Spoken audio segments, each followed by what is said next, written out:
Chief Guest, Chief Justice, Honorable Mr. Justice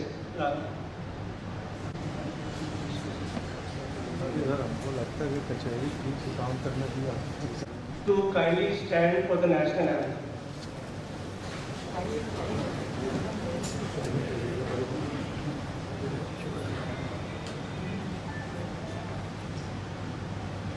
जनगण मन अधिनायक जय हे भारत भाग्य विधाता पंजाब सिंध गुजरात मराठा द्राविड़ उत्कल गंगा विंध्य हिमाचल यमुना गंगा उज्जल जलधि तरंगा तव शुभ नामे जागे तव शुभ आशीष मांगे गाहे तव जय गाथा जनगण मंगलदायक जय हे भारत भाग्य विधाता जय हे जय हे जय हे जय जय जय जय हे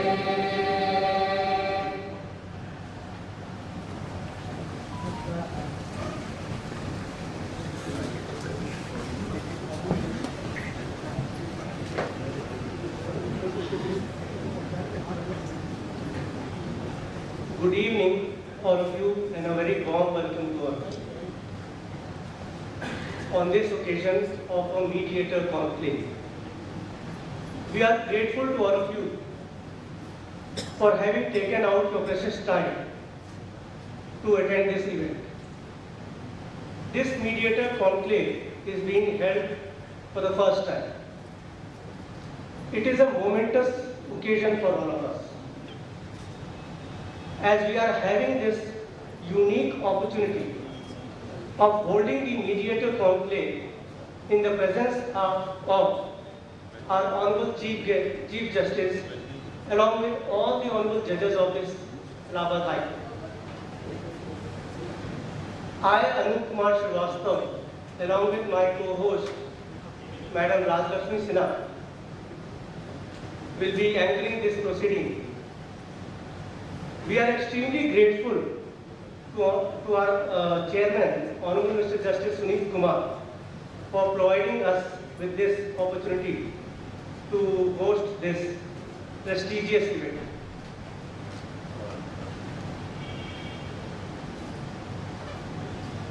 नमस्कार, इस मध्यस्थ सभा में पुनः आप सभी का स्वागत है। मैं कार्यक्रम प्रारंभ करने के लिए हमारे मुख्य अतिथि माननीय मुख्य न्यायमूर्ति से अनुरोध करती हूँ कि वे मंच पर आकर आसन ग्रहण करें।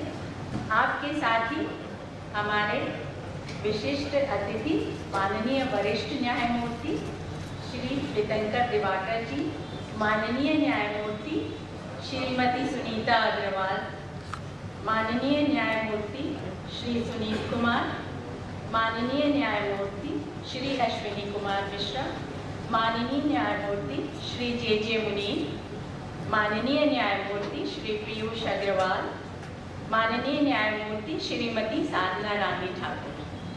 आपसे भी अनुरोध है कि आप सभी माननीय मुख्यमंत्री के साथ मंच पर आसन ग्रहण करें।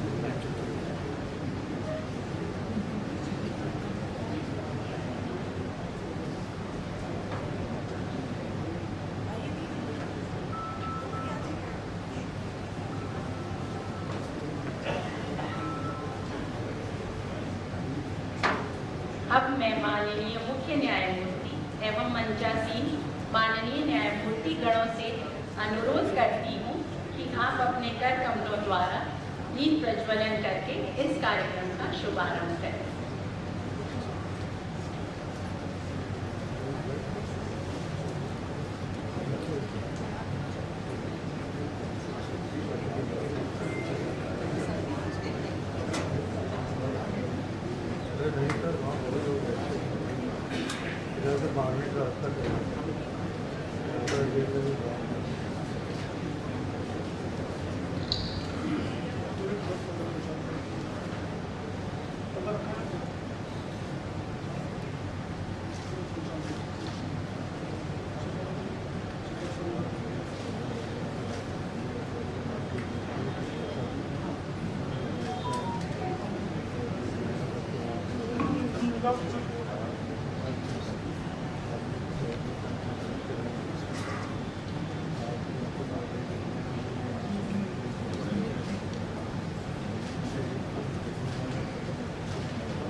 माननीय न्यायमूर्तिगण के स्वागत के लिए सबसे पहले मैं श्री अशोक मेहता जी, जो हमारे मध्यस्थता केंद्र के संयोजक सचिव भी हैं और वरिष्ठ अधिवक्ता हैं, उनसे अनुरोध करूंगी कि वे माननीय मुख्य न्यायमूर्ति को पुष्पगुच्छ भेंट करके उनका स्वागत करें।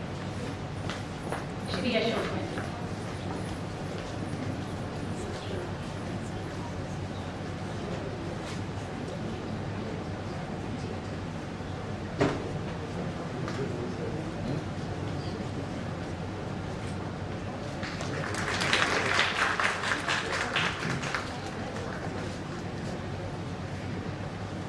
मैं श्री नीरज उपाध्याय जी से अनुरोध करूंगी कि वे माननीय वरिष्ठ न्यायमूर्ति श्री तीर्थंकर दिवाकर जी को पुष्पगुच्छ भेंट करके उनका स्वागत करें।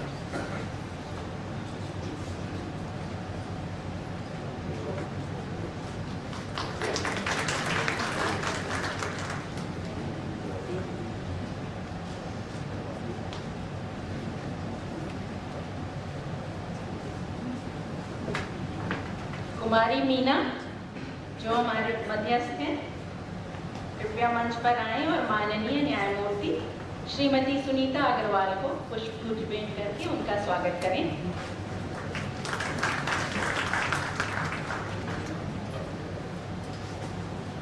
श्रीमती अंजलि उपाध्याय मध्यस्थ हैं, कृपया मंच पर आएं और माननीय न्यायमूर्ति श्री सुनीत कुमार जी को पुष्पगुच्छ भेंट करके उनका स्वागत करें।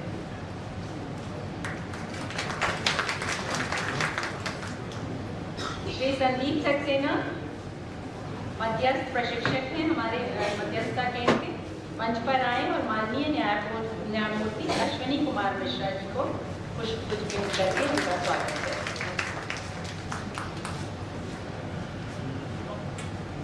मिस रीमा गुप्ता मध्यस्थ हैं, मंच पे आए माननीय न्यायमूर्ति जे मुनीर जी का पुष्पगुच्छ भेंट करके स्वागत करें।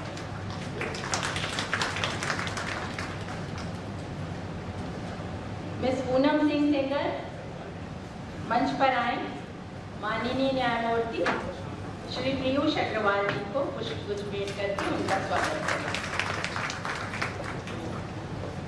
मिस शुभ्रा सिंह मंच पर आए माननीय न्यायमूर्ति श्रीमती साधना रानी ठाकुर को पुष्पगुच्छ भेंट करके उनका स्वागत करें।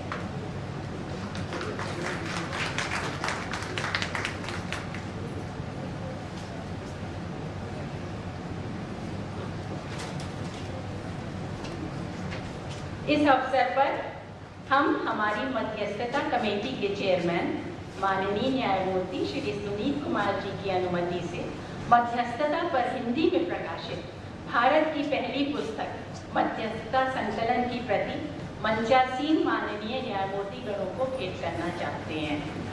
इस पुस्तक का विमोचन 4 जून 2022 को नई दिल्ली में माननीय सर्वोच्च न्यायालय के माननीय न्यायमूर्ति श्री संजय किशन कौल एवं माननीय न्यायमूर्ति श्री आर रविंद्रन के द्वारा किया गया था।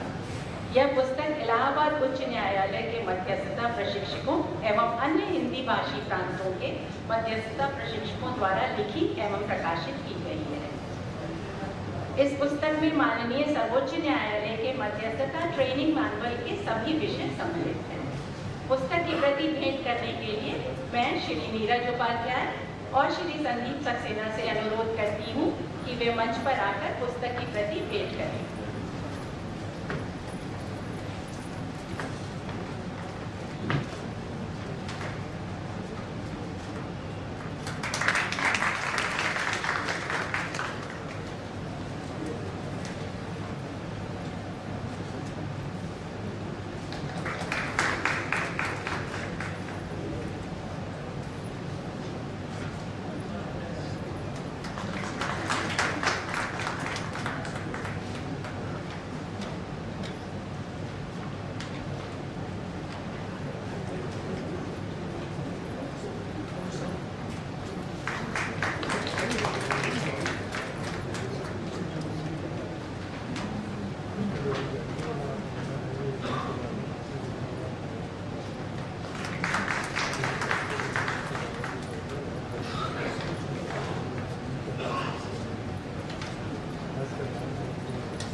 एवं वरिष्ठ अधिवक्ता श्री अशोक मेहता जी से अनुरोध करूंगी कि वे मंच पर आकर आज के कार्यक्रम के विषय में 2 शब्द कहें। अशोक मेहता जी।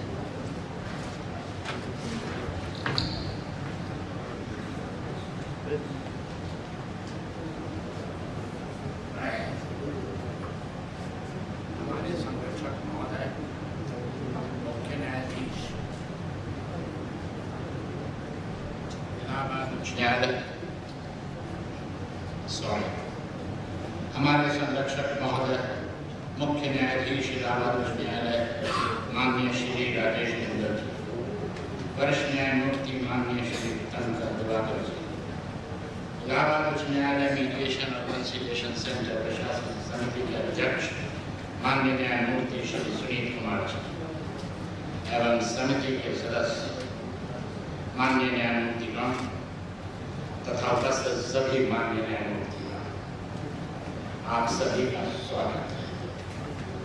रूठे सुजन मनाइए, जो रूठे सौभाग, रहीमन फिरी फिरी बोइए, टूटे मुक्ता हार। हम सभी आपके आभारी हैं कि आज सामूहिक रूप से एक साथ मिलने का अवसर प्रदान किया। कुछ ही दिन पहली बार हम सबका एक फोटो सेशन भी हुआ। हम सभी को बहुत बहुत अच्छा लगा। विश्वास है भविष्य में सामूहिक मिलन के अवसर बारंबार आएंगे। अंतिम बार फरवरी 2020 में ट्रेनिंग हुई थी। तीसरा बैच 17 मार्च 2020 को होना था, उसे कोरोना काल के कारण स्थगित करना पड़ा। मार्च 2022 में कोरोना काल समाप्ति की घोषणा के बाद ही हमें अब यह अवसर प्रदान हुआ। आशा है कि हम सभी का कोरोना से बचाव हेतु वैक्सीनेशन कोर्स पूरा हो चुका होगा और बूस्टर डोज भी लग चुकी होगी। यह समाज की प्रतिरोधक शक्ति बढ़ाता है। समय के साथ आशा ही नहीं विश्वास है हमारी सोशल इंटीमेसी भी बढ़ेगी और समाज में मत और मन की भिन्नता की जगह पर समरूपता के साथ साथ सामाजिक एकात्मता बन गई। मीडिएशन अपने आप में हारमोनियस सिम्फनी है। विलाप से आलाप की यात्रा है, विवाद से संवाद की यात्रा है, सरल सहज संवाद से सुलभ त्वरित सुलह की यात्रा है। समाज में संवाद मतभेद को दूर करता है। जहाँ संवाद है वहाँ विवाद नहीं है।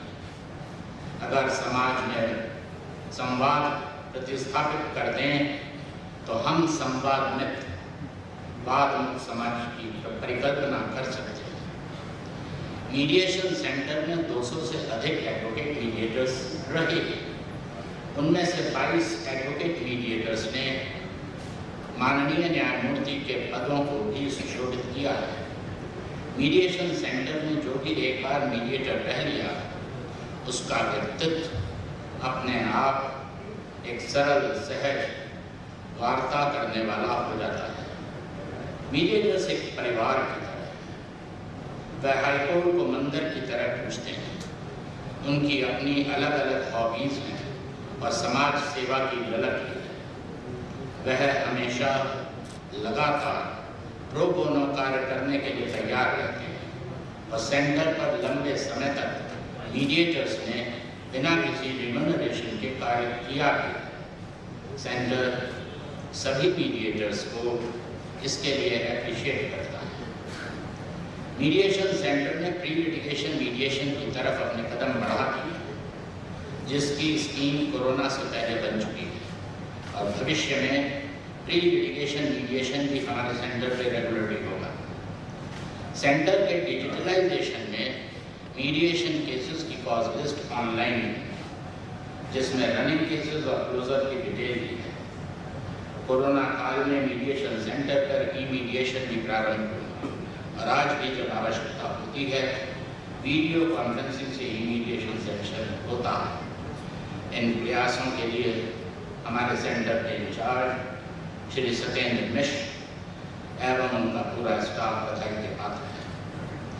हमारे सेंटर से न्यूज़ लेटर भी निकला ये पुस्तक हिंदी की प्रथम पुस्तक कही गई है, लेकिन जहाँ तक मुझे ज्ञात है, नीरज उपाध्याय जी की 2 पुस्तकों का विमोचन हमारे सेंटर पर ही मीडिएशन के द्वारा पब्लिश करने के बाद हुआ।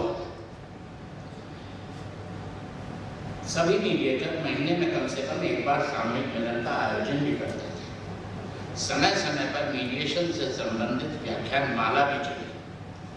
हम सभी मीडिएटर चित्रकूट के दीनदयाल शोध संस्थान भी गए थे, जहां बुंदेलखंड में 500 गांव उत्तर और मध्य प्रदेश को मिलाकर वाद मुक्त है। ऐसा ही एक स्टडी टूर वाराणसी में BHU लॉ स्कूल तथा सारनाथ स्थित तिबेतियन यूनिवर्सिटी भी गया था। पिछले 5 वर्षों से व्यवधान चलता रहा, जिसको दूर करने के लिए हम आप सबके आभारी हैं। इलाहाबाद मीडिएशन सेंटर के मीडिएशन प्रोसेस की 2 विशेषताएं हैं: अंतरिम सुलहनामा, इंटरिम मीडिएशन एंड सेटलमेंट, और अकेला सेंटर है जहां को मीडिएशन होता है। मतलब मीडिएशन के समय एक की जगह 2 मीडिएटर होते हैं। इन दोनों विषयों पर विस्तार से वार्ता फिर करेंगे। सुलह भारतीय है, संवाद हमारा संस्कार है, वार्ता हमारा व्यवहार है, सत्याचार और सदाचार हमारा धर्म है। एक बात मैं अवश्य कहना चाहूँगा, जिव्या, जीव पर नियंत्रण सारे न्यायालय और आधे औषधालय बंद कर सकता है। रहीम से मैंने प्रारंभ किया, रहीम के साथ मैं समाप्त करना चाहता हूँ। रहीमन धागा प्रेम का मत तोड़ो चटकाए, टूटे थे फिर ना जुड़े, जुड़े कहाँ कर जाए। जय हिंद, जय Bharat.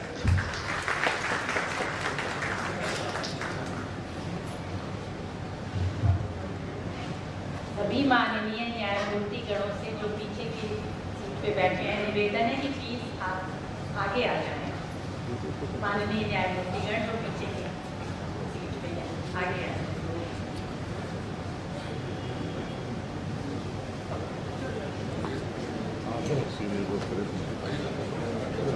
Thank you so much, Ashok Mehta sir, for the beautiful introduction of today's event and what you said about the mediation center. Your guidance is very valuable for our mediator family. As Aristotle has said, well begun is half done. So now that we have a good beginning, I would now request Honorable Mr. Justice Sunit Kumar, Chairman of the Committee for Mediation and Conciliation Center at Allahabad, to kindly give the welcome address.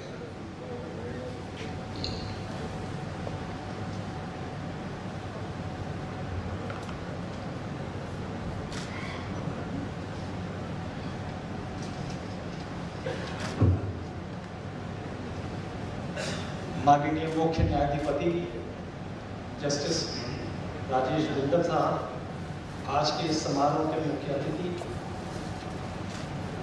Justice Shankar Diwakar साहब, वरिष्ठ न्यायमूर्ति chairman UP salsa, मेरे साथी, मेरे senior और साथी Justice Sunita Agarwal, Justice Ashwini Kumar Mishra, Justice J Munir, Justice Piyush Agarwal, Justice Sadhana Rani ji, Ashok Mehta organising secretary साहब और यहाँ उपस्थित समस्त सीनियर एडवोकेट्स, न्यायमूर्तिगण, जुडिशियल ऑफिसर्स और मीडिएटर बंधुगण,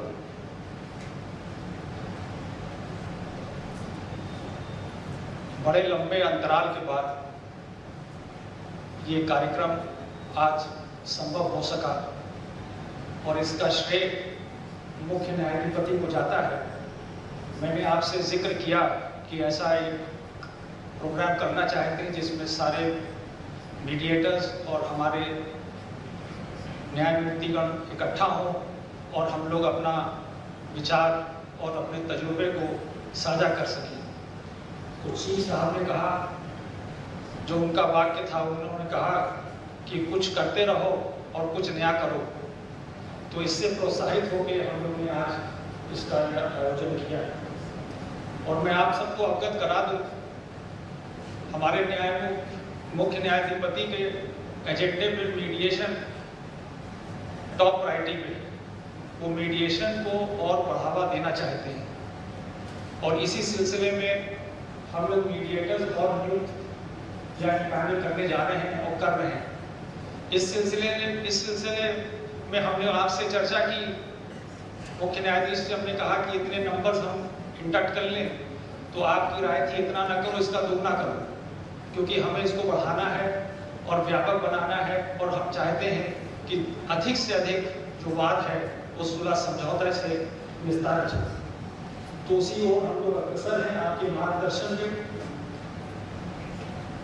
आज का जो मीडिएटर कॉन्क्लेव है, इसमें जो शब्द कॉन्क्लेव है ये बड़ा सोच समझ के रखा गया है। कॉन्क्लेव का जो डिक्शनरी मीनिंग है वो है प्राइवेट मीटिंग।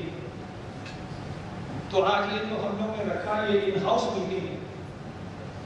इसमें हमारे मीडिएटरगण हैं और हमारे न्यायमूर्तिगण हैं और कोई आउटसाइडर नहीं है। और इस कॉन्क्लेव की एक विशेषता है कि हमने कोई टॉपिक नहीं रखा, ये भी सोच समझ के रखा गया। कमेटी में चर्चा हुई, कहे कोई टॉपिक मत रखिए, जो बोले खुल के बोले, अपनी बात कहें और जो तजुर्बा है उसको शेयर करें, उससे लोगों को, आप लोगों को उसका फायदा मिल सके। और मीडिएशन से संदर्भित कोई भी विषय में कोई कहना चाहे तो आज कह सकता है, स्वतंत्र है। इस कार्यक्रम का ये एक पर्पस है। जैसा आप जानते हैं, मीडिएशन सेंटर के 15 या 16 साल हो गए हैं जब से ये शुरू हुआ 2006 में। और जितने मुकदमे या जितने रेफरेंसेस हुए, जो टोटल रेफरेंस है, अगर उसका औसत देखें, जो सक्सेस रेट है वो करीब करीब 1/3 है। और जहाँ पे वादकारी मीडिएशन के लिए आए हैं और जहाँ पे एक्चुअल मीडिएशन हुआ, उसका सक्सेस रेट 40% है। तो इससे आप अंदाजा लगा सकते हैं कितना इफेक्टिव ये जो मीडिएशन प्रोसेस है। और आप जानते हैं कि हमारे यहाँ जो मीडिएशन के जो रेफरेंसेस होते हैं, 90% मैट्रिमोनियल केसेस हैं और 7 या 8% निगोशिएबल इंस्ट्रूमेंट एक्ट के तहत है और बाकी अन्य है। तो आप अगर एक भी मुकदमा, एक भी सेटलमेंट कराते हैं तो उससे 5-7 मुकदमे तय हो जाते हैं, जैसा आप जानते हैं मैट्रिमोनियल केसेस भी होता है। और इस सक्सेस रेट के लिए श्रेय जाता है हमारे मीडिएटर्स को और जो हमारा स्टाफ है, जो प्रेजेंटिंग कमेटी है, रजिस्ट्रार है और जो कार्यरत है, जो पूरा सेक्रेटेरिएट है। मीडिएशन प्रक्रिया इतनी आसान नहीं होती, जो दिखता है उतना नहीं है। उसके लिए एक पूरी कार्य व्यवस्था चलानी पड़ती है। और इससे मैं आप सबको उसके परिचित करा दूं कि क्या प्रोसेस चलता है। न्यायालय से तो एक वाद रेफर हो गया मीडिएशन के लिए। अब वहाँ पे जो वादकारी है जिसने मीडिएशन रेफर कराया, वो आएगा, जो भी उसको पैसे जमा करने हैं वो जमा करेगा। और जब पैसे वो जमा कर देता है तब वो प्रोसेस प्रारंभ होता है। तब वो नोटिस जाती है, पार्टीज आती है, डेट होता है, फिर जब वो डेट्स पे आ जाती है तब वो मीडिएशन प्रोसेस शुरू होता है। और जो हमारा अभी लिमिटेशन है इंफ्रास्ट्रक्चर पे, तो इसको और बढ़ाने के लिए हम लोगों ने मीडिएशन को 2 मीटिंग्स में कर रखे हैं, सुबह के मीटिंग में और शाम के दोपहर के मीटिंग में, और उसको बांट देते हैं। और आपको जान के हर्ष होगा कि एक दिन में हमारे यहाँ 100 मीडिएशन केसेस लिस्ट होते हैं, 58 सत्र के लिए और 50 दूसरे सत्र के लिए। और आप इससे अंदाजा लगाएं 40-45 पार्टीज आ जाती हैं। तो जब 40-45 पार्टीज आती हैं तो हमारे 90 मीडिएटर्स की आवश्यकता पड़ती है, क्योंकि हमने आज जैसे कहा 90% मैट्रिमोनियल है, तो 2 मीडिएटर्स बैठाए जाते हैं, उसमें एक महिला मीडिएटर होती है। तो इस व्यवस्था के तहत होती है और ये चुनौतीपूर्ण है। चुनौतीपूर्ण इसलिए है कि कभी कभी मीडिएटर्स पे ये प्रेशर आता है कि अदालत ने एक टाइम टेबल दिया कि भाई इस तारीख तक आप बताइए क्या हुआ। तो ऐसे में क्या होता है कि मीडिएटर को जब ये पता चल जाता है कि इसमें हमें जरा थोड़ा शीघ्र करना है, तो एक प्रेशर को महसूस करता है और वो जल्दी जल्दी डेट देता है। और ऐसे उसमें हमें जो फीडबैक मिला है कि जब मीडिएटर कोशिश करता है कि जल्दी डेट दे के जल्दी निस्तारण करे, ऐसे में एक पार्टी को शक शुबा होने लगता है, उसको लगता है कि शायद मीडिएटर दूसरे पक्ष से मिल गया या इंटरेस्टेड नहीं है। और जहां ये शक के कीड़ा उसके दिमाग में आता है तो मीडिएशन से बाहर निकल जाता है। तो हमने मीडिएटरों को रिक्वेस्ट किया है और आज भी रिक्वेस्ट करते हैं कि आप इस टाइम टेबल से प्रेशराइज मत हुआ करिए, क्योंकि मीडिएशन एक बड़ा स्लो प्रोसेस है। जब तक आप वादकारी को अपने कॉन्फिडेंस में नहीं लेंगे तो फैसले नहीं हो सकते और उसके साथ आपको चलना पड़ता है। और एक चुनौती मैं आपको बताऊं, ऐसे चुनौतियां आती रहती हैं। जो बहुत बड़ी चुनौती है, एक बार एक मामला आया सुप्रीम कोर्ट से रेफर हो गया इसी कोविड के दौरान, अभी 6-7 महीने पहले, और सुप्रीम कोर्ट ने कहा कि आप एक चाइल्ड काउंसलर से उस बच्चे का काउंसलिंग कराइए और उसका रिपोर्ट सबमिट करिए। अब हमारे यहाँ कोई चाइल्ड काउंसलर नहीं था और ना है, तो हम लोगों ने संस्थाओं से संपर्क किया, यूनिवर्सिटी से संपर्क किया, डिपार्टमेंट ऑफ साइकोलॉजी से संपर्क किया कि साहब एक कोई चाइल्ड साइकोलॉजिस्ट दे दीजिए जो मीडिएशन करना है, बच्चे का काउंसलिंग करना है। तो उन्होंने कहा साहब हमारे यहाँ टीचर्स हैं जो चाइल्ड साइकोलॉजी पढ़ाते हैं, लेकिन प्रैक्टिसिंग काउंसलर्स नहीं है। तो हम लोग ने फिर रिक्वेस्ट किया, हमने कहा कि भाई ऐसा करिए, जो प्रैक्टिस कर रहे हैं उन्हीं का 2-4 का नाम दीजिए और हमें महिला काउंसलर चाहिए क्योंकि वो छोटी सी बच्ची है। तो बहरहाल 2-3 नाम आए, तो फिर हम एक नाम को शॉर्टलिस्ट किया गया जिसका तजुर्बा था और कोविड के दौरान उसका मीडिएशन कराया गया। मीडिएशन क्या, उसका कंसिलिएशन हुआ, मीडिएशन तो हो नहीं रहा था, कंसिलिएशन हुआ और फिर उसमें 4 सेशन चले उस बच्चे के साथ। और 4 सेशन के बाद फिर उस सील कवर में रिपोर्ट हम लोगों ने सुप्रीम कोर्ट ऑफ इंडिया में दाखिल किया और सुप्रीम कोर्ट ने उस रिपोर्ट को अक्षरशः मानते हुए जो वहाँ वादकारी थे उनका मुकदमा खारिज कर दिया।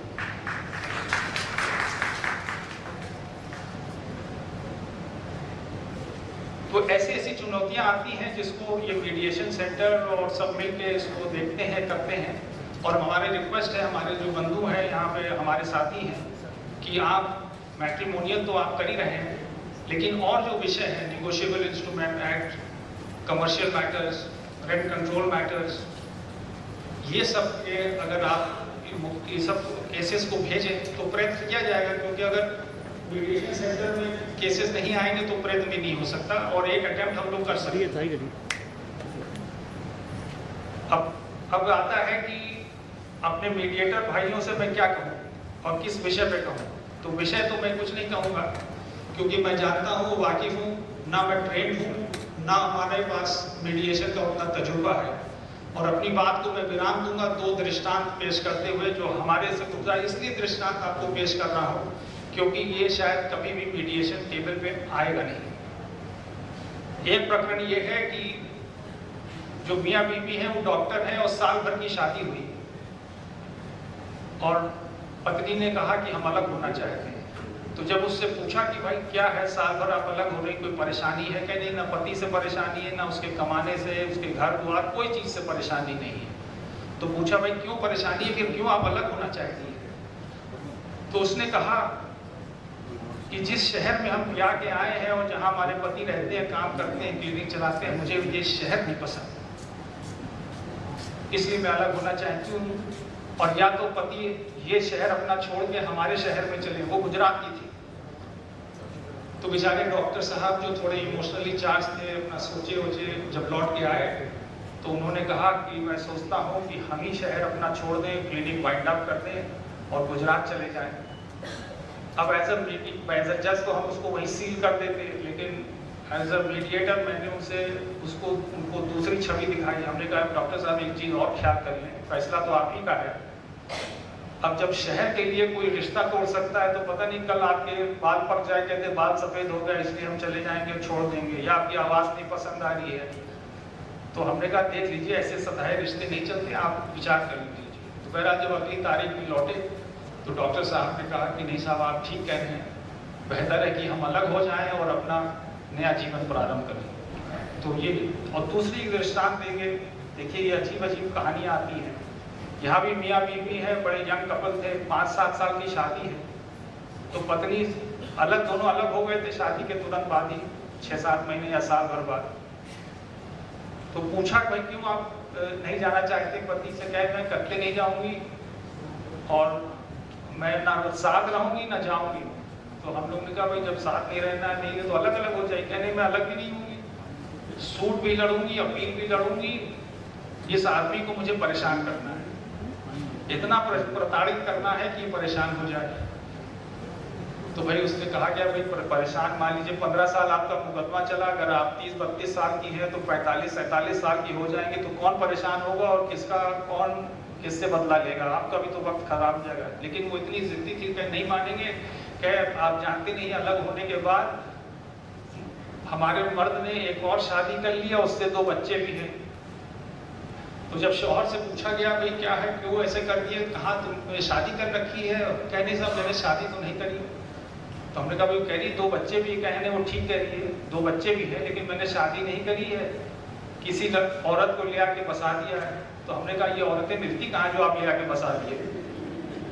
तो कहे नहीं साहब कौन अपने लड़की को ऐसे देगा।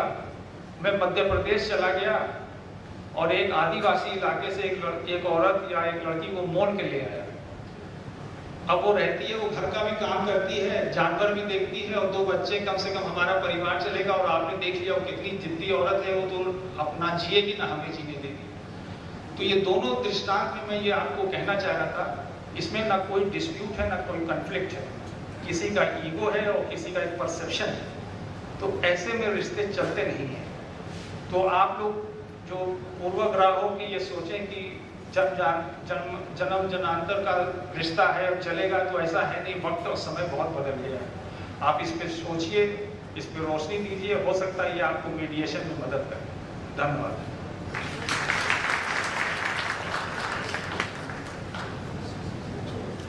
धन्यवाद माननीय चेयरमैन मध्यस्थता कमेटी। आपके मध्यस्थता से जुड़े हुए अनुभव हम मध्यस्थियों के लिए अत्यंत महत्वपूर्ण है और आपने मध्यस्थता की पूरी प्रक्रिया की विस्तृत जानकारी दी, उसके लिए धन्यवाद के पात्र हैं। माननीय, हमें पूर्ण विश्वास है कि आपके मार्गदर्शन और दिशा निर्देश में हमारा मध्यस्थता केंद्र और भी प्रगति करेगा। धन्यवाद। अब मैं आमंत्रित करना चाहूँगी माननीय न्यायमूर्ति जे मुनीर जी को।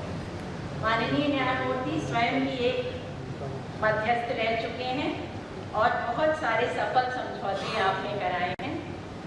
कृपया आप डायस पे आएं और अपने विचारों से हमारा ज्ञानवर्धन करें। माननीय न्यायमूर्ति जे Munir. Honorable the Chief Justice, my brothers and sister judges of the dais, on the dais, and mediator friends. My brother Sunil Kumar has given a very deep insight, and I'm not able to reconcile 2 things. He first said that he is not a mediator and has very little to share, but he has shared so many things that I am introspecting whether he has more experience as a mediator or I could gather some in my 10 years. It is true that 2 things about this mediation center are unique, and there is a little part of it to which I have contributed. This interim settlement and co-mediation. There was a lot of resistance at one time to both ideas. I mooted this idea of interim settlement, and at that time we were told by our honorable committee that all of you are lawyers and you are in the habit of asking for interim things, interim orders, interim stays, and now interim settlement also. But then I pointed out that the risk was that we send the couple sometimes for 15 days to try it out, and only writing it on our session notes will not be safe. Supposing there is a crime or something, then we'll not be able to do anything about it. And that kind of gives a responsibility to the center also and a kind of control. About co-mediation, I have always felt that in matters matrimonial, this distinction was very rightly pointed out. Parties come in large numbers. Sometimes it is almost a barat. So if there are two members there, it commands more confidence. And if one happens to be a lady, then certainly there's, both sides are represented. It is maybe psychological, but yes, it is there. Now, sharing something about experiences of mediation, there are only a few which I remember. And one is that I have shared with many and many of my friends, they might be remembering it. I had a doctor and a manager. The wife was a dentist and the husband was a manager. They walked into the chamber and they said that kindly terminate our mediation right away. We don't want to. I said that please sit together and talk. Then the wife said, all right, I want to talk for 15 minutes. The office in charge there said that I have no chamber available with me. I can't offer any place for you to sit. This can't be so. I'll have to provide them some space. He said, sir, no way.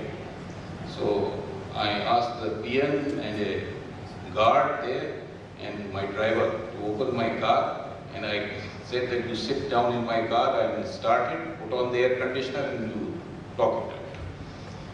They went there, instead of 10 minutes, they spoke for about an hour and a half and we kept waiting.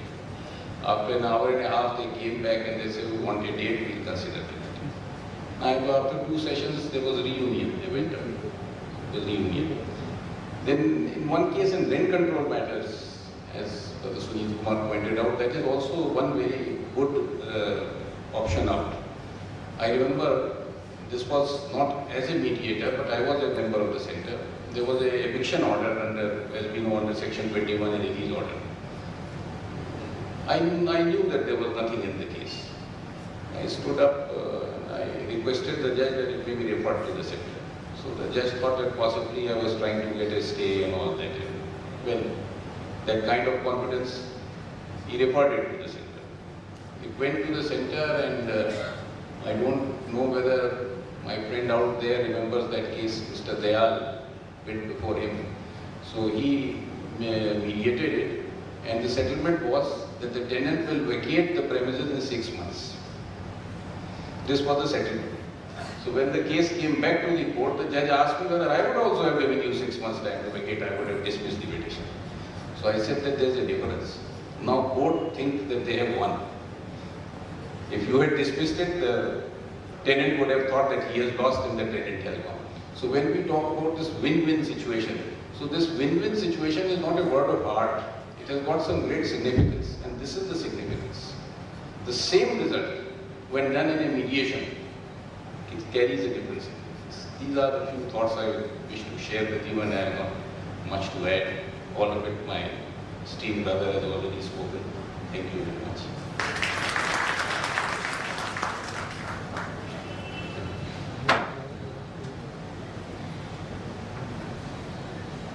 Thank you so much, Justice J.J. Munir, for those insightful and thought-provoking views that you shared with us.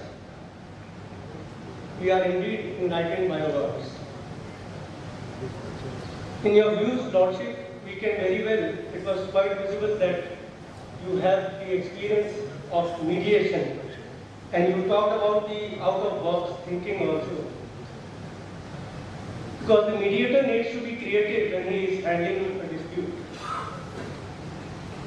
And you gave that example of the parties, you have sent them in your car to discuss the matter in private. And these little ideas at times work when we are in mediation. It is indeed our great privilege that we are having very distinguished guest speakers with us today, who will be sharing their views on the subject of mediation in this mediator conflict. In the line of distinguished speakers, I would now request Honorable Mr. Justice Ashwini Kumar Mishra, member of the Committee for Mediation and Conciliation Center at Allahabad, to kindly share his views with us.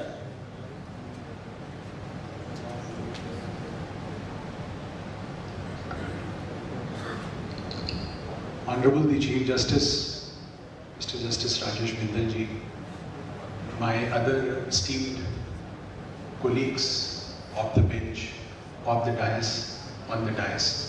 I am not taking names of everybody because I think we are getting a little away from the schedule.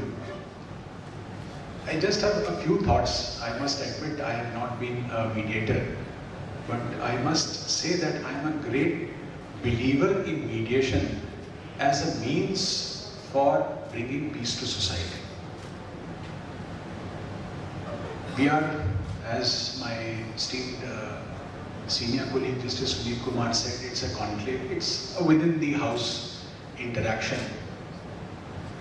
I'm very pleased that to be with all our previous colleagues on the other side, interacting with them is otherwise a matter of pleasure. But we must keep in mind one thing. Uttar Pradesh, as I always say, and we are virtually 1/4 of the country.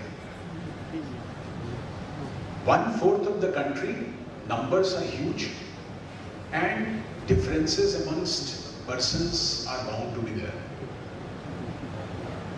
Now, as a judicial setup, it is our responsibility to resolve the conflict in the society, to bring peace in the society. There are distinct kind of litigations, but one which directly affects a person is the interpersonal relationships between two individuals, two brothers, brother and sisters, within the family, husband, wife, even commercial basis. And the emotions are high.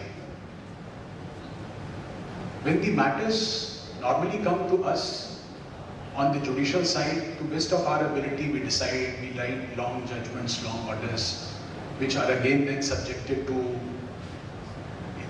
appeal in the hierarchical system that we have. But ultimately, at the end of the day, how much peace we are able to get to the litigant who comes to us? Are we really able to bring peace? And there, I feel that mediation is one way which has gained enough momentum, and I'm extremely grateful to our chief that he is giving a lot of emphasis. This conclave is also an indication of the preference and priority which is being given. In fact, my feeling is, after being at the bar and also with some experience on this side, that if we can resolve the differences with the consent of parties in a way where both are happy, it is far, far superior a resolution than our writing orders. That is the system, we will do it, we are required to do it. But we have to understand that mediation is a very, very effective way of bringing peace to society. It has to be strengthened. And as and when the society progresses, what we feel, sometimes brute force, state police, state mechanism, a system is there at one stage of evolution of the society. But when people grow in terms of their understanding, the intelligence, the society as a whole matures more, then the force or the pressure from outside is not accepted. It is that stage which we gradually are reaching, and it is there where the mediation is best going to subserve the society's interest. आप लोगों की बात है, उनके emotions हैं, patience हैं, भावनाएं हैं, उनको आप dispassionately examine करें और ये देखें that they are able to see the views of each other and are ultimately able to reconcile. It is a great service. It is just not just the हम लोग we are always, everyone, most of us are troubled by the rise in the number of cases and other things. That is not important. What is important is that how effective, qualitatively more satisfying, more responsible response to the dispute resolution is a system in which people can really sit together, sit across, with the help of a mediator, can bring peace to the society. We are also highly grateful to all our mediators for doing a tremendous work.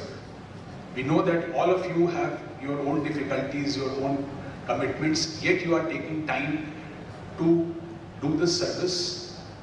And we would only like to extend from the committee side, I would like to assure you all that we are there to extend all cooperation.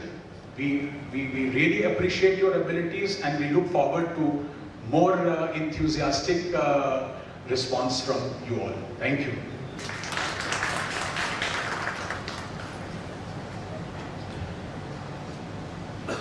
धन्यवाद माननीय न्यायमूर्ति, आपके प्रेरणादायक एवं उत्साहवर्धक विचारों से हम मध्यस्थगण अत्यंत लाभान्वित हुए। अब मैं आमंत्रित करना चाहूंगी माननीय न्यायमूर्ति श्रीमती सुनीता अग्रवाल जी को। आप हमारे मध्यस्थता केंद्र के प्रथम बैच की मध्यस्थ रह चुकी हैं और मध्यस्थ के रूप में अनेक जटिल विवादों को सुलझाकर अनेक परिवारों को बचाया है। कृपया आप डायस पे आएं और मध्यस्थता से जुड़े विभिन्न अनुभवों से हमें लाभान्वित करें। A very good evening to all of you. Honorable the Chief Justice, Justice Rajesh Kundra, Senior Judge Justice Pitankar Divakar, Justice Suneet Kumar, Chairman Supervisory Committee, Mediation Center, Justice Ashwini Kumar Mishra, Justice J.J. Munir, Justice Piyush Agarwal, Justice Sadhana Rani Thakur, and all my colleagues sitting off the dais. Organizing Secretary, Mediation Center, High Court Allahabad, brother and sister judges, mediators, my fellow mediators, I would say. This conclave, as Justice Suneet Kumar has said, it is an in-house meeting. I am thankful to Justice Suneet Kumar for inviting me to speak on this occasion because it is homecoming for me. Being the mediator of first batch, the child I fostered for 5 years has turned a young, beautiful man and person. I'm so happy to see and be here, and so happy to know the statistics, the way Mediation Center is working. Justice Suneet Kumar has just said that they have started this pre-litigation mediation also. That is one of the great steps in the mediation process. Interim settlement and co-mediation probably was not there when I was there. They are really, really helpful. Amongst many techniques of mediation, I was dealing with, I was a trainer mediator also for some time. So my subject was negotiation. So when I was thinking what to speak here, few words came to my mind, thinking out of the box, Vatna, win-win, win-win situation. These are the negotiation skills I used to taught to the newly recruited mediators. Techniques of mediation and mediation skills, as was taught to us by Senior Advocate Shriram Panchu. Shriram Panchu, were communication skills, objectivity, and most of important amongst all of them is creativity. Your creativity can help disputants to reach their own voluntary solution to the conflict. When I see mediator, then I see lawyers as peacemakers. You are doing a great work by bringing the parties to the negotiation table, which is really a difficult job. When I began as a mediator for almost 1 year, there was no successful mediation that was in my books. So I was wondering as to what was happening, why I could not get a single successful mediation. Then I realized that I have to actually improve myself and evolve myself as a mediator, because this exercise, the training was not enough to be a mediator, a good mediator. So many a times I suppose that my own perception about individual came in the successful mediation, and skills I knew but I could not apply it practically. So being a mediator, it becomes very important for you to apply all your wisdom and always alive to the situation that you are doing it for social justice. Because the work you are doing is really a pro bono work. The remuneration you are getting is nominal, because being a lawyer you can earn so much, many a times more than what you are getting as a mediator. So while sitting at the negotiation table, what I learned and I want to share with you at this moment, that conflict is everybody's problem. Two instances which my learned friend, learned colleague Justice Suneet Kumar has placed before you, they were nothing but because of conflict. And conflict between two humans, not about one male or female, not about wife or husband. It was conflict between two humans who belong to different social background. When two people come together and they start living under one roof, the conflicts are bound to occur. They are bound to happen. They are as normal as we are eating and sleeping and drinking water every day. So whenever you are working as a mediator, three lessons you must always remember: that you have to keep your own calm.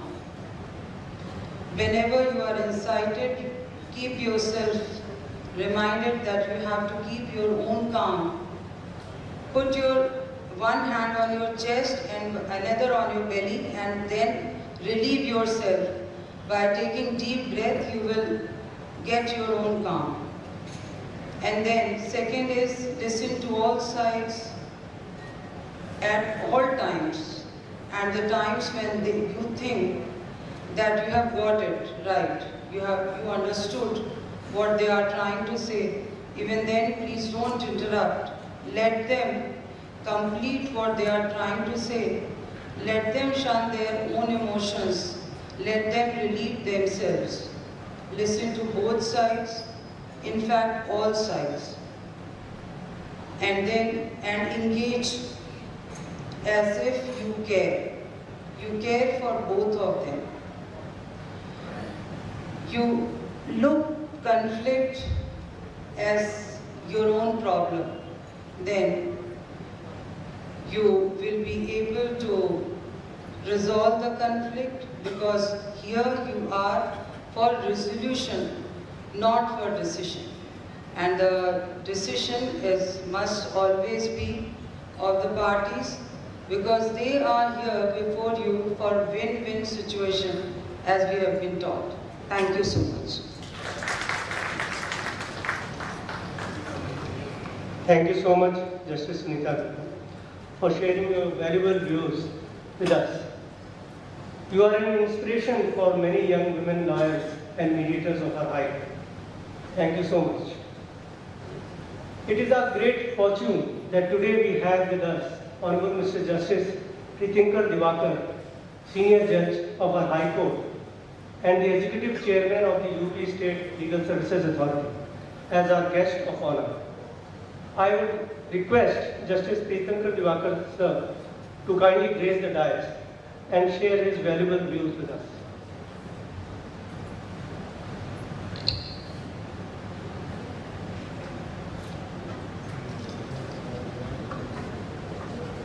मंचस्थ माननीय मुख्य न्यायाधिपति महोदय, भाई सुनीत जी, madam Sunita ji, Ashwini ji, Munir साहब, पीयूष जी, सरना ठाकुर जी एवं समस्त न्यायिक परिवार के सदस्य। मीडिएशन का हिंदी शब्द होता है मध्यस्थता। बैकग्राउंड में चलें या अपने बचपन में चलें, मध्यस्थता हम कब से देख रहे हैं। भाई बहन का झगड़ा हुआ, माता पिता ने मध्यस्थता की। कैसी मध्यस्थता की?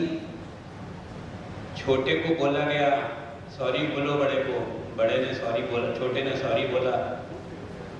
कभी उल्टा हुआ, बड़े को बोलो सॉरी, बड़े ने सॉरी बोला। सॉरी शब्द इसलिए इस्तेमाल कर रहा हूँ कि ये वर्तमान समय का शब्द है। हमारे समय में पिताजी बोलते थे, छोटे को बोलते थे बड़े के पांव पड़ो। मध्यस्थता हो गई, समझौता कराया, समझौते से कुछ फल निकला। छोटे को समझौता मन ना होते हुए भी मानना पड़ता है। जाके अपने कमरे में या अपने पलंग पे जब बैठते थे तो सोचते थे मेरी तो गलती नहीं थी, लेकिन फिर भी मुझे माफ़ी मांगनी पड़ी, पाँव पड़ना पड़ा, सबके सामने मेरी बेइज्जती हुई।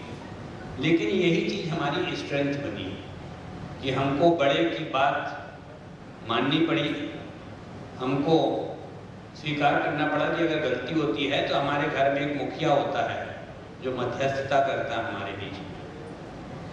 घर की लड़ाई अगर समाज की लड़ाई में बढ़ गई, पड़ोसी की लड़ाई में हो गई, तो समाज का मध्यस्थ बीच में आता है और गांव में आता है मध्यस्थ। वह मध्यस्थता करता है कि आपस में पड़ोसी हो, आप इस तरीके से मत लड़िए, आप समझौता करिए। समझौते की शर्त होती है, मध्यस्थ का इतना सम्मान होता है कि हम उस बात को समझौते में स्वीकार करते हैं। यही लड़ाई बड़े स्तर पर चलती थी, गांव की लड़ाई होती थी, हर जगह अपने अपने लेवल पे डिस्प्यूट होते थे और वहाँ पे मध्यस्थ होते थे, चाहे उनको पंच कह लें, सरपंच कह लें, जितनी बात हमको स्वीकार करनी पड़ती थी। हमारा एजुकेशन बढ़ता गया, हम में अहंकार आता गया।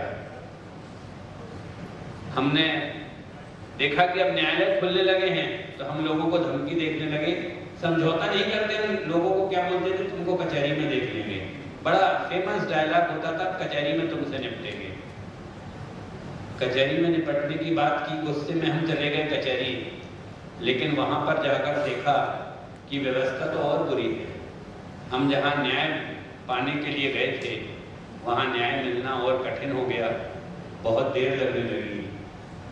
वापस हम जैसे तथाकथित विद्वान या न्यायिक परिवार के सदस्य बैठे, लगा कि हमसे न्याय देना तो नहीं हो रहा है, न्याय पाना मुवक्किल के लिए संभव नहीं है।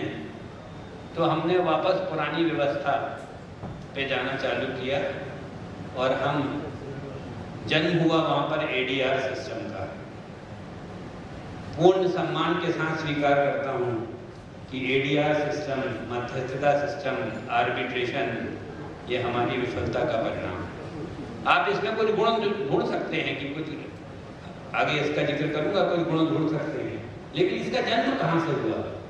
जब आदमी न्यायालय गया वहां पे नहीं मिला तो हम वापस फॉल बैक कर रहे हैं अपने पुराने सिस्टम पर। सिद्ध ये करता है कि पुराना सिस्टम हमारा अभी भी बरकरार है और अगर हम उस पर विश्वास करें तो शायद हम बेहतर परिणाम दे सकते हैं। जहां तक मध्यस्थता की बात आती है, अलग अलग विषयों पर मध्यस्थता अलग अलग प्रकार की होती है। बहुत सी चीजें वहाँ की सामाजिक एवं भौगोलिक परिस्थिति के ऊपर निर्भर करता है। मैं जबलपुर में वकालत करता था, छत्तीसगढ़ में वकालत करता था और छत्तीसगढ़ और यूपी में मैं न्यायाधीश के पद पर काम कर रहा हूँ। सब जगह सामाजिक व्यवस्था अलग अलग है। अगर छत्तीसगढ़ के पैटर्न पे यूपी की व्यवस्था सुधारने की कोशिश की जाए तो शायद एक भी समझौता नहीं हो सकता है। यहाँ पर रहने का तरीका, डिस्प्यूट अलग है, यहाँ पर क्राइम अलग है, पैटर्न अलग है, सोशल सिस्टम बिल्कुल अलग है। तो मध्यस्थता अगर हमको करनी है तो हमको पहले वहाँ के सिस्टम को समझना होगा, वहाँ की सामाजिक बातों को समझना होगा, लोगों के व्यवहार को समझना होगा, उसके बाद हम मध्यस्थता की बात कर सकते हैं। इसी तरीके से जब डिस्प्यूट, नेचर ऑफ डिस्प्यूट अगर हम देखेंगे, अगर हम पारिवारिक डिस्प्यूट की बात करते हैं तो आज की डेट पे पारिवारिक डिस्प्यूट को निपटाना सबसे कठिन काम है। उसका कारण है, अगर हस्बैंड वाइफ के डिस्प्यूट को आप निपटाने की कोशिश करेंगे, समझौते की कोशिश करेंगे, तो पुनः वह महिला जो अत्यंत पढ़कर नौकरी कर रही है उसका जवाब होता है कि मैं स्वयं कमाती हूँ, पति की बात क्यों मानूंगी। मध्यस्थता कठिन हो जाती है। वही गांव के व्यक्ति को अगर आप मध्यस्थता की कोशिश करेंगे तो वहां पर समझाने का ढंग आपका अलग होगा। कहने का तात्पर्य यह है कि मध्यस्थता एक ऐसा शब्द है जिसको समझने के पहले हमें और भी बहुत सी आवश्यक जानकारी होनी चाहिए, उसके बाद हमको मध्यस्थता की बात करनी चाहिए। जिक्र हम अगर करेंगे बड़े डिस्प्यूट्स का, कमर्शियल डिस्प्यूट्स का, तो हमारे मध्यस्थ को सब्जेक्ट का उतना नॉलेज होना चाहिए, मध्यस्थ को मालूम रहना चाहिए, आपकी कन्विंसिंग पावर इतनी होनी चाहिए कि आप लोगों को समझा सकें कि इस डिस्प्यूट से कितना फायदा होना है, कितना नुकसान होता है। एक अच्छी बात हमने की कि हमने जब मध्यस्थ को ट्रेन किया, उसको एक सिस्टमैटिक रूप में समझाया कि कैसे स्टेप बाय स्टेप हम आगे चलेंगे, तो मध्यस्थता का परिणाम हमको बेहतर मिला। कमर्शियल डिस्प्यूट्स में अगर आप व्यक्ति को समझाएंगे कि उसको 10 साल लड़ने से बेहतर है कि आज अगर कुछ कम ज़्यादा बात होने पे अगर समझौता होता है तो उसको फायदा मिलेगा। ये कन्विंसिंग पावर अगर हमारे मध्यस्थ में है तो निश्चित रूप से हमको बेहतर परिणाम मिलेगा। मध्यस्थता के फायदे, नुकसान, मध्यस्थ के क्या गुण होने चाहिए, क्या क्वालिटीज होने चाहिए, सारी किताब में लिखी हुई है। और मैं समझता हूँ कि शायद इस विषय पर सबसे अच्छा ज्ञान हमको अगर मिलता है तो जस्टिस रविंद्रन के कुछ आर्टिकल्स अगर हम पढ़ें जो मध्यस्थता पर लिखे गए हैं, शायद अत्यंत उच्च क्वालिटी के वो आर्टिकल हैं और हमको गाइड करते हैं कि मध्यस्थता कैसी होती है। जो बात मैंने समझी और जो मैं शायद समझाने की कोशिश करूंगा, मध्यस्थ के लिए सबसे अच्छी बात है, सबसे पहली बात होनी चाहिए कि पक्षकारों का उस पर विश्वास होना चाहिए। अगर मध्यस्थ पर पक्षकार का विश्वास नहीं आ पा रहा है, पक्षकार जब मध्यस्थ से पहली बार मिलता है, मध्यस्थ की बॉडी लैंग्वेज देखता है और उसको ये लगता है कि मध्यस्थ हमारे पक्ष को समझ सकता है, हमारी बात को समझ सकता है, उसका हल निकाल सकता है, पहला स्टेप अगर उसको कॉन्फिडेंस आता है तो यह कदम आगे बढ़ता है। दूसरी बात मध्यस्थ के लिए जो लागू होती है, हमारे मध्यस्थ ट्रेंड हैं लेकिन जितना पैसा उनको मिलता है शायद ना के बराबर ही हम कहते हैं, लेकिन इसको एक प्रोफेशन का जरिया ना बना के मैं समझूंगा एक समाज सेवा का दर्जा दिया जाए, तब मध्यस्थता हो सकती है। मध्यस्थता का दूसरा गुण जो मैं सबसे अधिक आवश्यक समझता हूँ वो होता है ईमानदारी। और अगर मध्यस्थ ईमानदारी से काम करेगा, पक्षकार को निष्पक्ष रूप से देखेगा, दोनों पक्षकारों को भी कैसा फैसला करना है, तो शायद वह बेहतर परिणाम दे सकता है। एक लास्ट बात मध्यस्थता के लिए जो लागू होती है वो होती है गोपनीयता। पक्षकारों से बात करके, विशेषकर मैट्रिमोनियल डिस्प्यूट्स में अगर आप गोपनीयता नहीं बरतेंगे तो शायद परिणाम बहुत अच्छा नहीं मिलेगा। अपनी बात को विराम दूं यह कहते हुए कि मध्यस्थता हमारे जीवन में पहले से थी, आज भी है और हमेशा भी रहेगी। इसका रूप बदलते रहेगा, हमको इसके रूप के अनुरूप अपने आप को ढालना होगा, तभी मध्यस्थता के परिणाम शायद हम बेहतर दे सकते। धन्यवाद माननीय वरिष्ठ न्यायमूर्ति।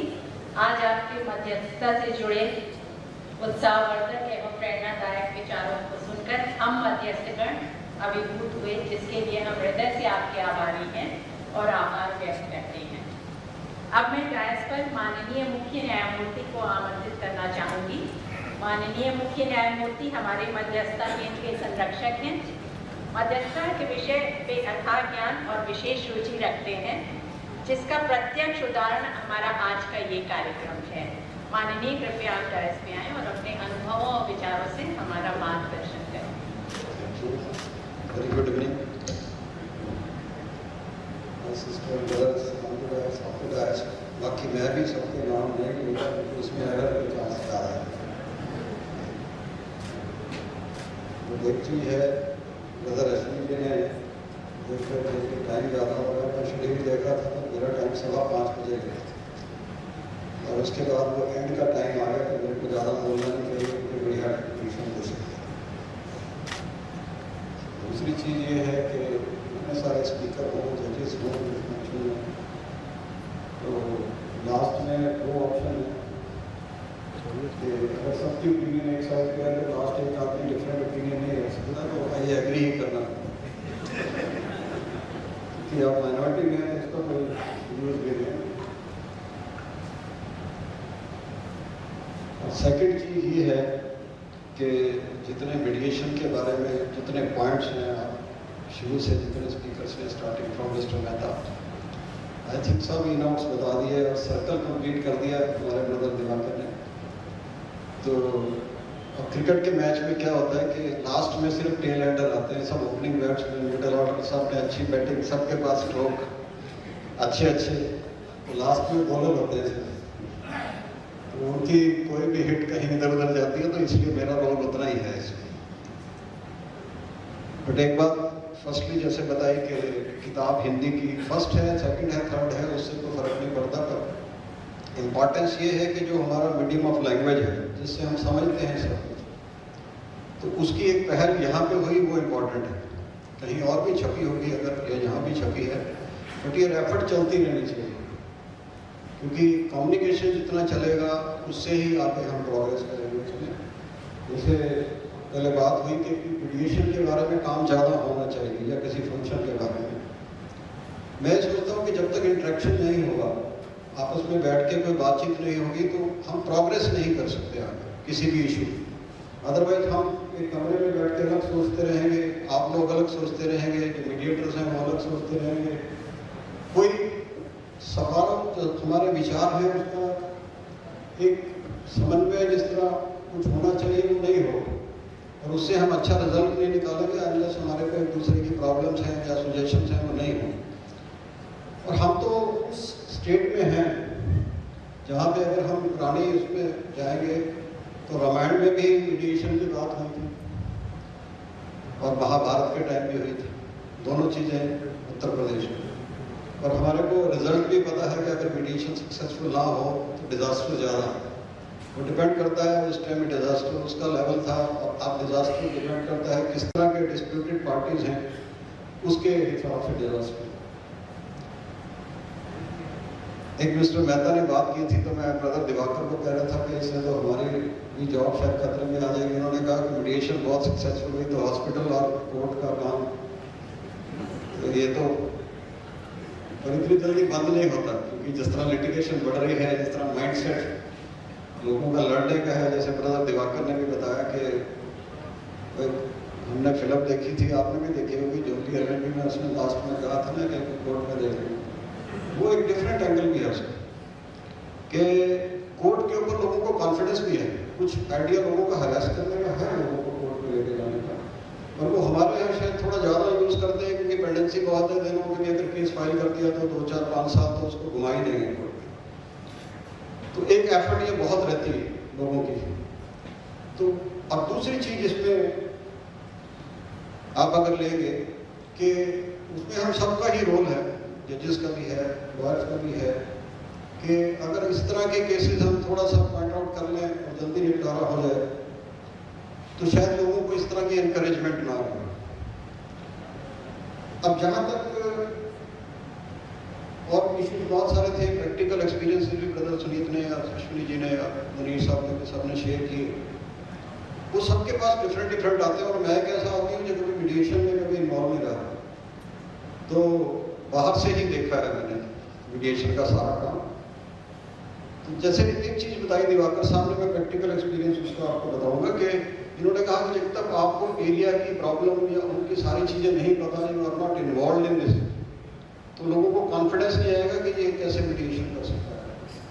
तो ये चीज़ हमने जम्मू कश्मीर में देखी। तो हमने जो मीडिएटर वहाँ पे अपॉइंट किए, बहुत सारे लोग कश्मीरी बोलते हैं, कोई डोगरी बोलता है, डिफरेंट लैंग्वेजेस हैं वहाँ काफ़ी सारे। तो कोशिश ये था कि उनकी लोकल लैंग्वेज का आदमी हो वहाँ पे। जैसे कोई वुमेन रिलेटेड केसेस है तो कोई वुमेन हो, क्योंकि उसमें कॉन्फिडेंस ज़्यादा हो जाए, वो अपनी लैंग्वेज में बोलेंगे तो कन्फाइड करते हैं लोग। तो वो बहुत इंपॉर्टेंट चीज़ है कि मीडियम ऑफ लैंग्वेज जो यूज़ कर रहे हैं, जो मीडिएटर है, वो अगर उनकी लैंग्वेज में बोलेगा तो उनको लगेगा कि ये आदमी मेरा कुछ काम कर देगा, ये घर का आदमी है, उसको फीलिंग यही तो देनी है। कॉन्फिडेंस कैसे आएगा उसको? इसी तरह कॉन्फिडेंस आएगा।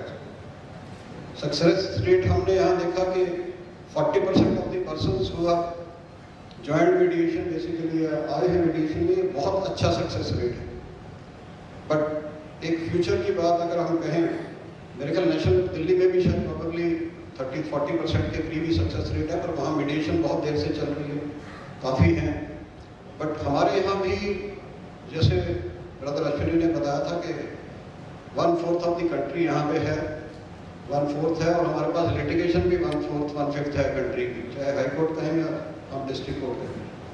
डिस्ट्रिक्ट कोर्ट की बात करें तो हमारे पास 4.5 करोड़ केस पेंडिंग है सारे हिंदुस्तान में, और उसमें से 1 करोड़ यूपी में है, और हाई कोर्ट में भी ऐसे 45-50 लाख हैं, तो 10 लाख के करीब यहाँ पे।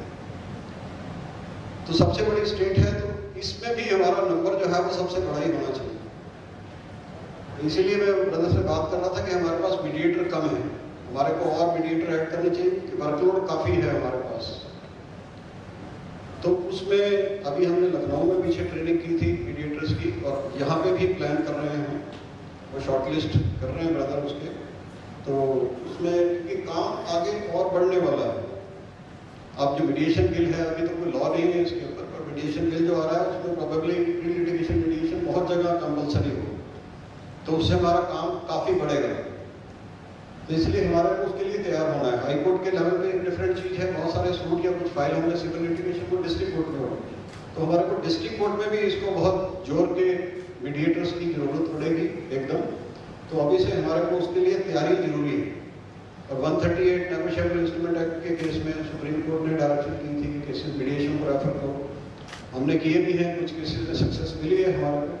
बट अभी थोड़ा माइंडसेट जैसे लोगों का लिटिगेशन में ज़्यादा है, क्योंकि डिले से बेनिफिट लेते हैं, तो वो एक बड़ा पार्ट है उसमें कि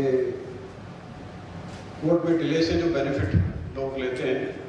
एक किताब मैंने ख्याल है पढ़ी थी, मिस्टर अरुण मोहन शायद सीनियर एडवोकेट है सुप्रीम कोर्ट में, उन्होंने लिखी थी, काफ़ी स्टडी की थी उन्होंने डाटा कि 50-60% लिटिगेशन फ्रिवलेस है कोर्ट्स में, जो अनकंटेस्टेड जाती है बिल्कुल।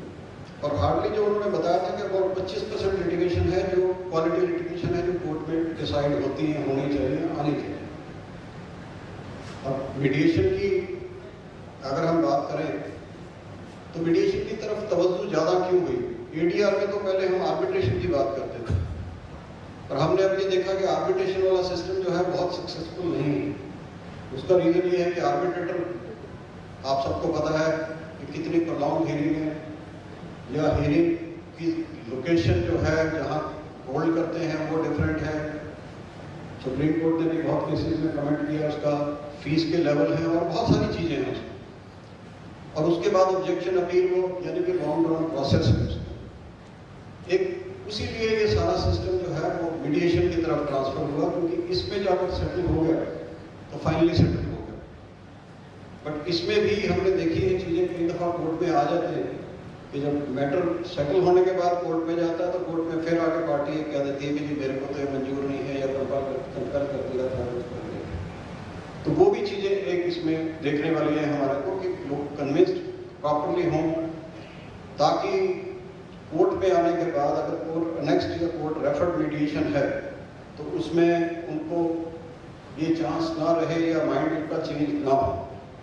और कोशिश यही है कि डिस्प्यूट फाइनली सेटल हो। 3, 4, 5 केसेस तो नॉर्मल है। अगर हम मैट्रिमोनियल की बात करें, अभी पीछे सुप्रीम कोर्ट ने एक मैटर सेटल किया था, उसमें 17 या 18 केसेस डिसाइड हुए थे। तो हर एक केस में मल्टीप्लाइड लिटिगेशन है, तो मीडिएशन में खासकर फैमिली डिस्प्यूट के केसेस दोनों साइड से एक बार कोर्ट में आने लग जाएंगे तो काफ़ी आएंगे।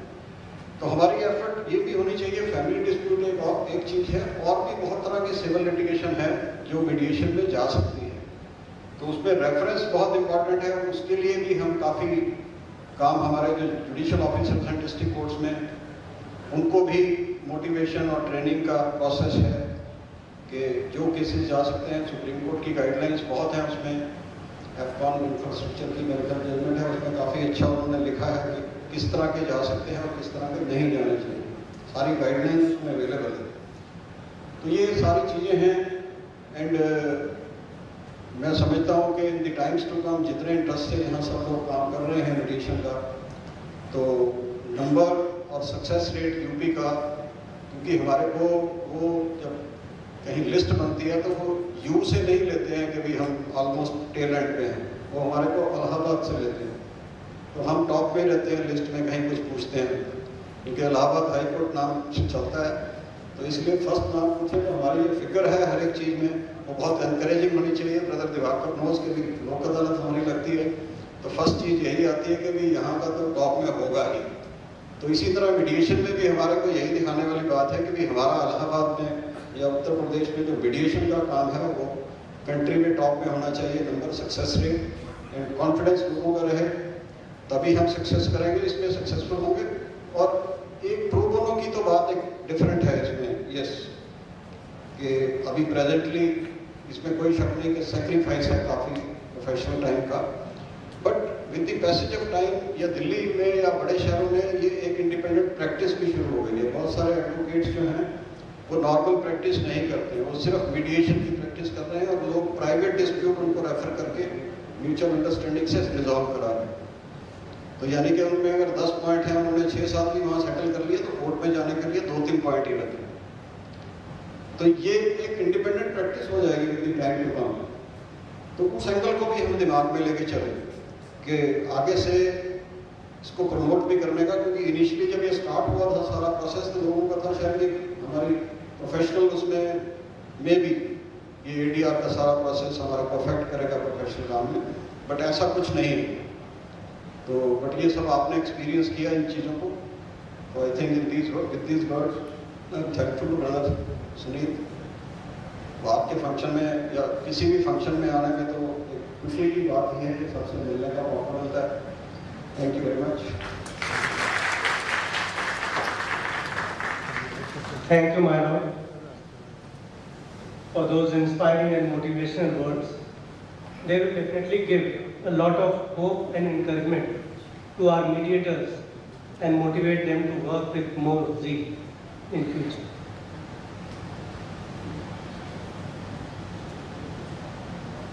Now is the time for a brief interactive session. So I would request my brothers and sisters, if any of you have any query or would like to share something, you can do so briefly. Rick?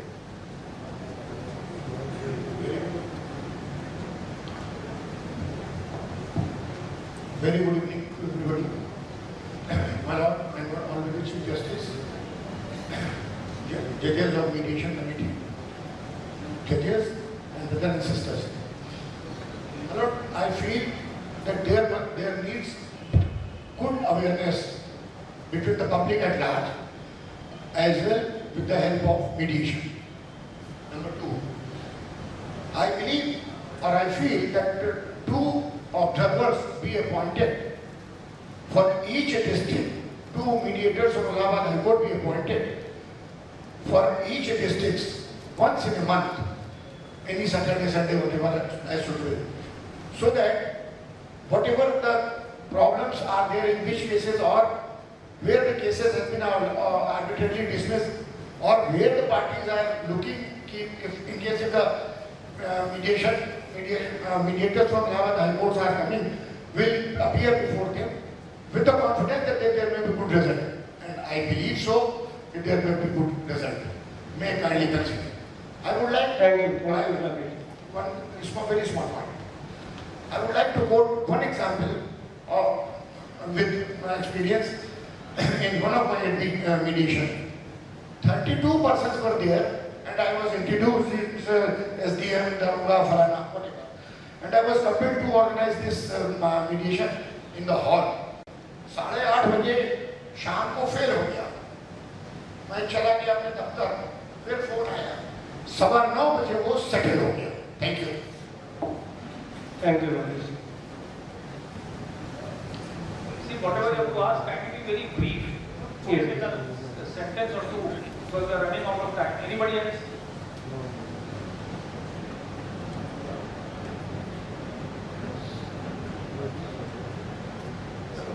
I think we don't have any other. Let's move on to the next one. Thank you.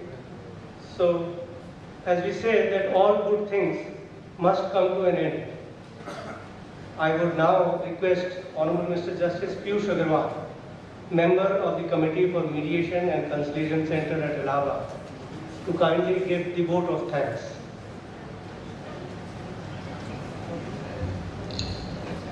Good evening, everybody. I know I am standing between all of you and the mouth-watering snacks behind all of you. So I will be trying to be more precise. Honorable the Chief Guest of the session, my senior respected sisters and brothers on the dais, off the dais, organizing secretary and joint secretaries of the mediation, our valued guests, ladies and gentlemen. It is my privilege to have been asked to propose the vote of thanks on this occasion on behalf of High Court Mediation and Reconciliation Center. All the speakers have been very kind to take us through various implications of mediation. So I am not going to spend any more time on this. So after all, the conversation we had for the last few hours, if we still need some reasons, then I am going to give you a few of the reasons why mediation makes more sense than litigation. The parties have control, it is more participative, it is speedy and effective way of resolving disputes. It is simple. There is communication between the parties. The results are long-term, so it is not like an interim injunction for a few years. There is a penalty. In some cases, of course, it is a court-driven mediation. So these are the few areas the mediation should be followed.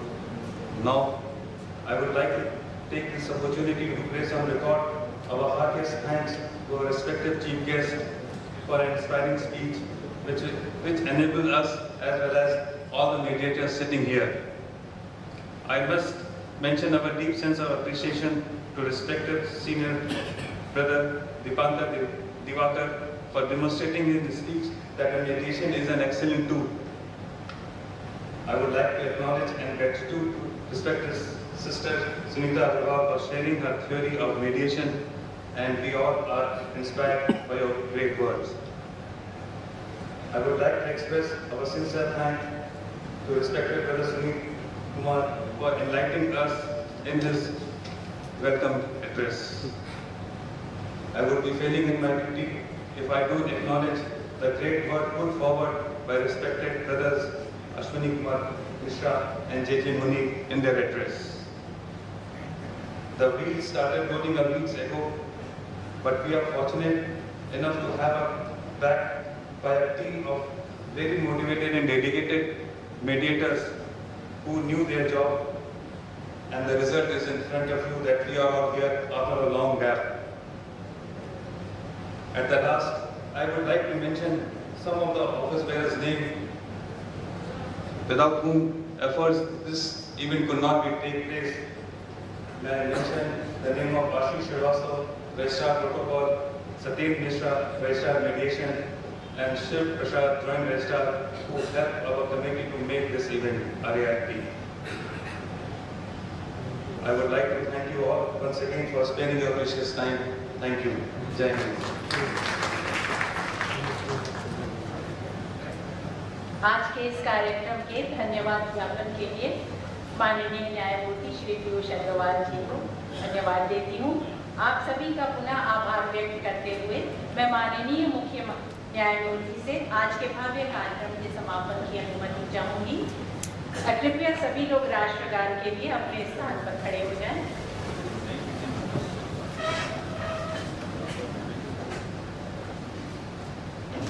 Jana Gana मन अधिनायक जय हे भारत भाग्य विधाता, पंजाब सिंध गुजरात मराठा द्राविड़ उत्कल गंगा, विंध्य हिमाचल यमुना गंगा उच्छल जलधि तरंगा, तव शुभ नामे जागे, तव शुभ आशीष मांगे, गाहे तव जय गाथा, जन गण मंगलदायक जय हे भारत भाग्य विधाता, जय हे जय हे जय हे जय जय जय जय हे।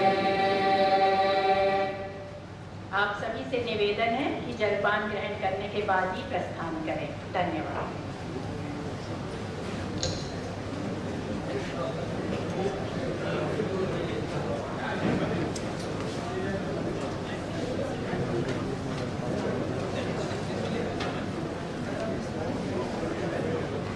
राइल आए ना पीछे